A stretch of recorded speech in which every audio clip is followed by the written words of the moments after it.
Estamos con David López, él es director de ventas para socios en Latinoamérica de Intel. ¿Cómo estás, David? Muy bien, ahora muchísimas gracias por la invitación. Oye, platícanos un poquito sobre las estrategias que están implementando para mantenerse competitivos en el mercado tecnológico que está en constante cambio. Sin duda. Mira, desde Intel nosotros tenemos un objetivo muy importante que es democratizar la inteligencia artificial, es decir, llevarla a todos lados y que no se quede solamente en el centro de datos. Ujú. Nosotros, a través de una serie de soluciones que ahorita podemos profundizar un poco más, queremos y tenemos la intención de llevar la inteligencia artificial no solamente en la nube o en el centro de datos, pero al borde hasta llegar al cómputo personal. Y esa, por ejemplo, es uno de los principales objetivos, una de las principales líneas de negocio que tenemos como compañía. Esa es con inteligencia artificial. Eh, por otro lado, evidentemente, en nuestro portafolio de centro de datos tenemos soluciones bien competitivas en inferencia y en aceleración, en entrenamiento. Y yo te diría que en estos dos grandes pilares se centra gran parte del portafolio y de las estrategias que tenemos en América Latina. Uno de los temas de los que hemos platicado mucho y me estás contando ahorita es inteligencia artificial. ¿Ahí cómo están trabajando para el desarrollo de esta tecnología? Mira, permíteme ponerte algunos datos en contexto alrededor de la inteligencia artificial, porque en función de esto podemos ir entendiendo de mejor manera cómo se puede abordar esta nueva tecnología. Nueva en el sentido de que ha explotado Ujú. desde hace 2 años con el lanzamiento de ChatGPT. Inteligencia artificial existe desde hace 50. Pero para que exista, para que pueda cobrar vida la inteligencia artificial, se necesitan preponderantemente tres cosas. Por un lado, los datos, ¿no? Que los datos son, digamos, el fundamento sobre los cuales se construyen los modelos de inteligencia artificial. Dos, energía. Ujú. Y tres, poder de cómputo. Ujú. El poder de cómputo está detrás de los semiconductores. Es decir, los semiconductores son el corazón, son la gasolina que alimentan el poder de cómputo que a su vez energiza la inteligencia artificial. Para ponerte un ejemplo, eh, en el iPhone, el iPhone de última generación, tiene 62 microprocesadores. Dentro de estos 62 microprocesadores existen 90 billones de transistores. Ujú. Estoy poniendo estos datos en contexto para que tengamos más o menos idea de lo que tenemos hoy en día y hacia dónde va.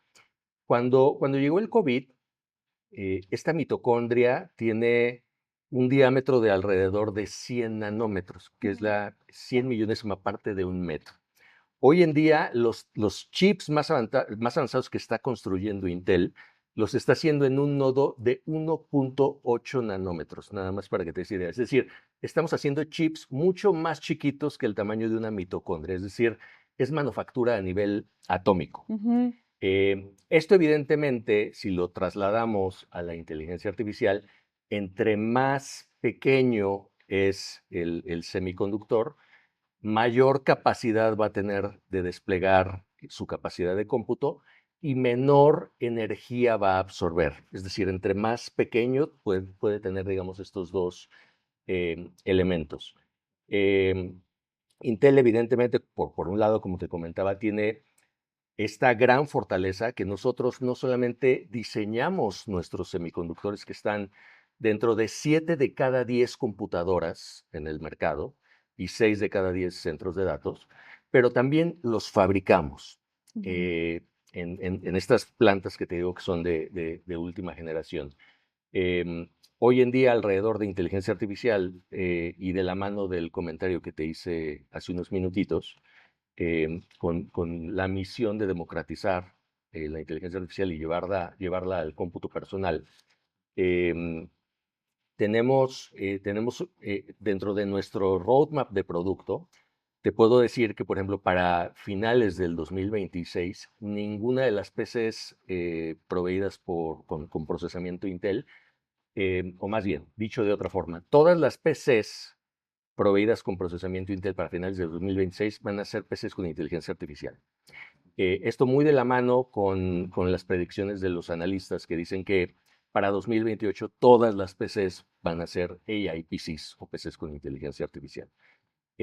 Otra de las grandes mega tendencias que estamos viendo y que estamos empujando muy fuerte alrededor de inteligencia artificial es no solamente inteligencia artificial generativa, que básicamente es el boom que hemos visto desde el lanzamiento de ChatGPT, pero hoy en día a la gran mayoría de las empresas que adoptan procesos de inteligencia artificial generativa les cuesta trabajo ver los resultados plasmados en el estado de resultados. Ujú. Y eso es por un montón de factores, porque se implementan tal vez en procesos horizontales, ¿no? Con todas o una muy buena parte de las empresas ha implementado chatbots o asistentes, pero eso cuando lo quieres traducir en impacto en monetización se diluye.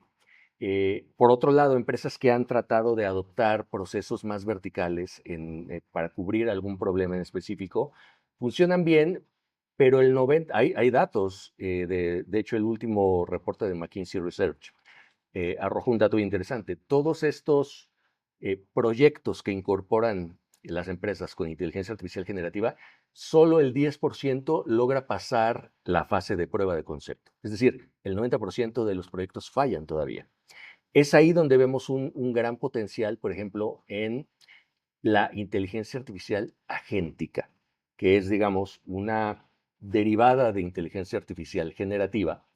Pero la inteligencia artificial agéntica tiene la capacidad de ser autónoma, de poder aprender por sí sola y empezar a tomar decisiones.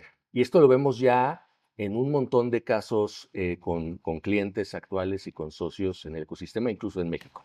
Justo te voy a preguntar si esta falla que comenta el estudio está más relacionado con el factor humano o con otro tipo de temas, por aquello de que mencionas que la integración de agentes IA son los que van a ayudar a evitar un poco esto.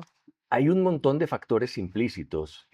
Cuando nosotros pensamos en la adopción de inteligencia artificial, uno normalmente piensa que va a prender un switch y automáticamente todos los procesos de la empresa van a empezar a fluir o más rápido o más barato o más ágiles o la combinación de todo. Y la verdad es que no.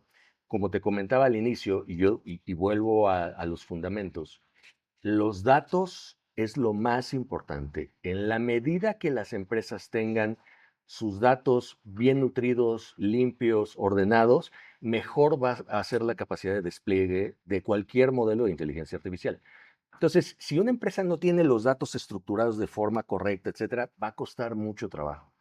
Dos, y no con menor grado de importancia, la cultura organizacional, porque al final del día, los datos, cuando los metes en un modelo de inteligencia artificial, lo que haces es pensar en cómo optimizar un flujo de trabajo, Ujú. digamos que en términos prácticos.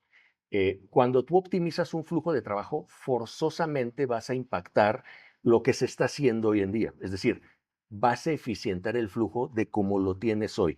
Y cuando tú estás hablando de eficiencias, pues muchas veces tienes que pensar que las personas van a dejar de hacer ciertos roles o que van a tener que empoderarse para hacer un rol mejorado o diferente. Entonces, es la combinación de los datos, es la combinación cultural propia de las empresas y evidentemente la tecnología per se. Yo diría que esos tres elementos son lo que ha hecho que no todos los proyectos se logren en buen puerto. Sé que igual y no tiene nada que ver, pero pensando un poco que decías que Intel quiere llegar al cómputo personal con la inteligencia artificial. Y ahorita que hablas del orden de los datos, pensé como en mi computadora y dije, ay, o sea que como usuaria final yo diría, no, pues mis datos son un caos, mi pobre agente va a morir en el intento de ponerle orden a mi vida. Pero pensando un poquito en un entorno más dinámico, ¿qué valor diferencial ofrece Intel a los asociados? Bueno, ahí tenemos, yo diría que un cúmulo de beneficios alrededor del ecosistema. Empezando por el Intel Partner Alliance, que es, digamos, el programa de canales que tiene Intel diseñado para los asociados, para el ecosistema. Este programa de canales consta de una serie de elementos muy importantes. Por un lado, Intel University, que es básicamente una biblioteca de contenido súper interesante, no solamente de productos de Intel, pero también de tendencias tecnológicas, de problemáticas muy puntuales de industria, donde Intel ha estado presente desde hace muchos años y donde Intel invierte muchísimo dinero para estar en lo último de las tendencias y necesidades de cada mercado.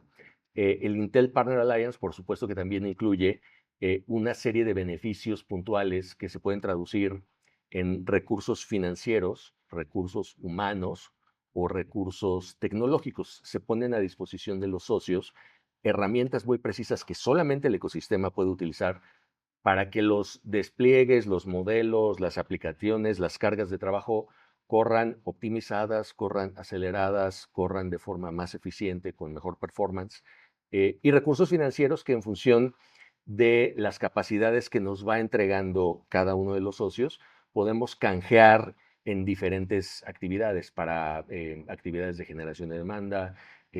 Hay fondos específicos para aceleración de ventas. Es decir, es la combinación de un montón de factores, además de los avances tecnológicos propios que estamos incorporando en los productos.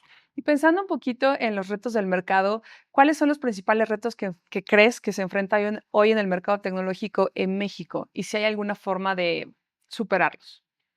Bueno, sin lugar a dudas hay un montón de desafíos a los que nos enfrentamos. Hay propios que son factores externos que no controlamos, pero yo te diría que, y esto es algo que sistemáticamente vemos puntualmente en México, uno de los principales desafíos que vemos es el talento. Mm, Hay mucha demanda por talento y poca oferta, y esa poca oferta se ha venido canibalizando en los mercados. Entonces, un desafío que nosotros como empresa, pero también la academia, los gobiernos y todos en conjunto como sociedad deberíamos abordar es evidentemente el desarrollo de talento.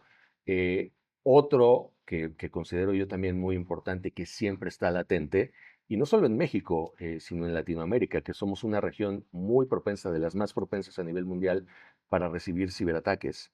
El tema de la seguridad de los datos mientras están almacenados, los datos cuando están en tránsito y los datos cuando se están utilizando, que son tres etapas completamente diferentes. Hay un gran desafío. Muchos de los cibercriminales utilizan inteligencia artificial para poder hackear nuestros recursos, el recurso de las empresas. Y por otro lado, sin duda, siempre está latente y siempre la tecnología va más adelante que la ética.